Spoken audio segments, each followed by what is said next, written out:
कि नारे बहुत लोग लगा रहे हैं, बहुत सभी कैंडिडेट्स आपके बीच आ रहे हैं, आपको आपसे बात कर रहे हैं, आपको अपने वादे कर रहे हैं आपसे। अब आपका कर्तव्य बनता है कि आप उनसे सवाल पूछें, उनसे ये जानें कि उनकी रणनीति क्या है, वो उन्होंने पहले अपने बल पे क्या काम कर रहे हैं, अभी क्या कर रहे हैं और आगे जाके वो क्या करेंगे। क्योंकि अगर हम सवाल पूछेंगे नहीं तो हमें पता चलेगा नहीं, हम उन्हें परख नहीं सकते। परख कर लोकसभा की डेट अनाउंस हुई, वैसे ही सभी में चहल पहल मच गई। मेरा तो ये मानना है कि एकदम से कोई पसंदीदार नहीं हो सकता, अपनी मेहनत का कोई शॉर्टकट नहीं होता। हमारा जो है लोगों से जुड़ाव ऐसा है कि हम हर रोज 16 से 18 घंटे हल्के में रहते हैं। लोगों को क्या, बच्चों से भी इतना जुड़ाव है, जाके हम उनसे मिलते हैं, तो अप्रोचेबिलिटी एक बहुत ज्यादा जरूरी चीज है। समीकरण अभी मैं जज नहीं कर पा रही हूँ, क्योंकि शहर की तरफ कुछ अलग सुनने में आता है, गांव की तरफ कुछ अलग सुनने में आता है। और जैसा कि मेरा जो 16 घंटे जो है, मेरे 16 से 18 घंटे मैं बरवाला क्षेत्र में ही रहती हूँ।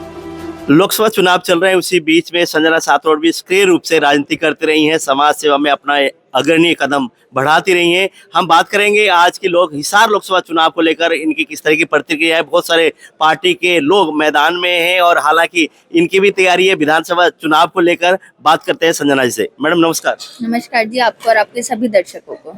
मैडम इस वक्त की अगर बात करें, हालांकि आपने विधानसभा की तैयारी तो आपने कर रखी है और मैदान में कूदने की भी पूरी आपकी इच्छा है, तो लोकसभा चुनाव को लेकर आप देख रहे होंगे, क्या माहौल लग रहा है आपको फिलहाल?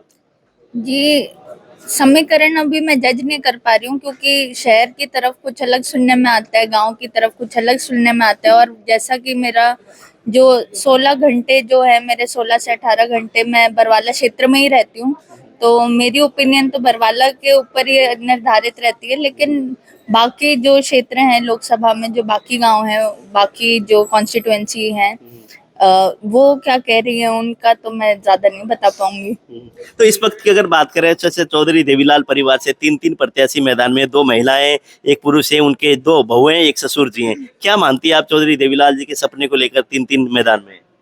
जी, मेरा ये मानना है कि अच्छे कर्म बहुत दूर तक जाते हैं। किसी एक इंसान ने कोई इतना अच्छा काम किया कि पुश्तें उनका अच्छे कर्मों का फल भोग रही हैं, तो कर्मों के आधार पर अपना जीवन निर्धारित रखना चाहिए। सिर्फ उन्हीं से प्रेरणा लेकर आगे भी काम होने चाहिए।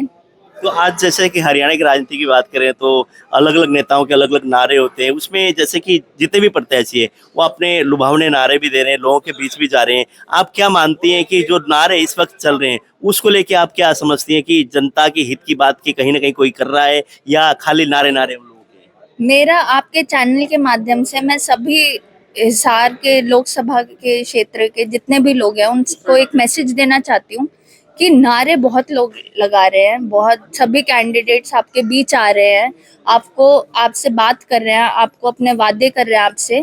अब आपका कर्तव्य बनता है कि आप उनसे सवाल पूछें, उनसे ये जानें कि उनकी रणनीति क्या है, वो उन्होंने पहले अपने बल पे क्या काम कर रहे हैं, अभी क्या कर रहे हैं और आगे जाके वो क्या करेंगे।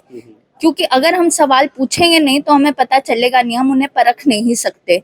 परख कर काबिल प्रतिनिधि चुनना बहुत जरूरी है, क्योंकि पार्टी सारी अच्छी होती हैं। मैं ये नहीं कहती कोई पार्टी अच्छी है कोई बुरी है। पार्टी एक से बढ़कर एक योजनाएं बनाती हैं, लेकिन वो योजनाएं हम तक प्रतिनिधि पहुंचाते हैं। तो अगर हमारा प्रतिनिधि काबिल होगा, पढ़ा लिखा होगा, साफ कैरेक्टर का होगा, उसकी सोच अच्छी होगी, नियत अच्छी होगी, तो जो भी योजनाएं बनेंगी वो हम तक पहुंचाएंगे। कि जैसे कि हमारी सुने ना, उनसे चौटाला जी से बात हुई, वो कहते हैं कि क्षेत्रीय पार्टियों को बढ़ावा देना चाहिए। हालांकि राष्ट्रीय पार्टी दो दो यहाँ पर है, वो कहते हैं क्षेत्रीय पार्टियों को बढ़ावा देना चाहिए ताकि क्षेत्रीय पार्टी आपके मुद्दे रख सकें। आप क्या मानते हैं, क्षेत्रीय पार्टी को कहीं ना कहीं होना चाहिए बढ़ावा या राष्ट्रीय पार्टियों में ज्यादा वो है? जी, मैं आपको अपने विचार बताना चाहूंगी। मेरा ये मानना है कि प्रतिनिधि काबिल होना चाहिए, बेशक वो किसी पार्टी का हो, बेशक वो किस निर्दलीय हो, बेशक वो राष्ट्रीय पार्टी का हो, कैसा भी प्रतिनिधि हो, लेकिन अगर वो काबिल है, उसको हमारे संविधान की नॉलेज है, उसके पास एक जुनून है लोगों तक उनके हक पहुंचाने का, तो वो प्रतिनिधि अच्छा है। इसलिए पार्टी ना चुन के प्रतिनिधि चुनना चाहिए। इस पे मैंने एक पीआईएल भी लगाई थी। आप जानते ही हैं कि ईवीएम पे प्रत्याशी की फोटो होनी बहुत जरूरी है, क्योंकि किस सिंबल पे हम वोट कर रहे हैं वो हमें नहीं पता। लेकिन हम किस इंसान को चुन रहे हैं ये हमें पता होना चाहिए कि अगर हमें कोई मुसीबत आए, जनहित की समस्या आए, तो हमें जानना किसके पास है। जी।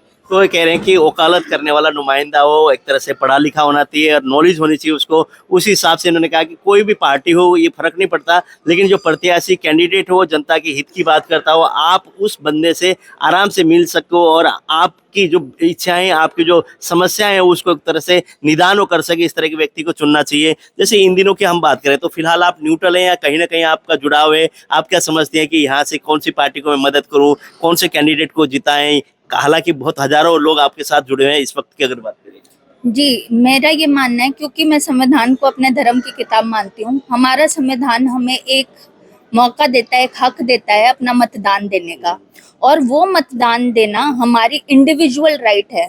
जो हम चाहते हैं, हमारा मन जिसकी गवाही देता है, किसी पर दबाव डालना, किसी का माइंड चेंज करना, वो गलत है, वो हमारे संविधान के खिलाफ है। हर एक इंसान की इंडिविजुअल राइट है कि वो किसको चुनना चाहते हैं। इसीलिए बंद कमरे में किया जाता है, जहाँ पे और कोई ना देख पाए किसने किसको वोट दिया।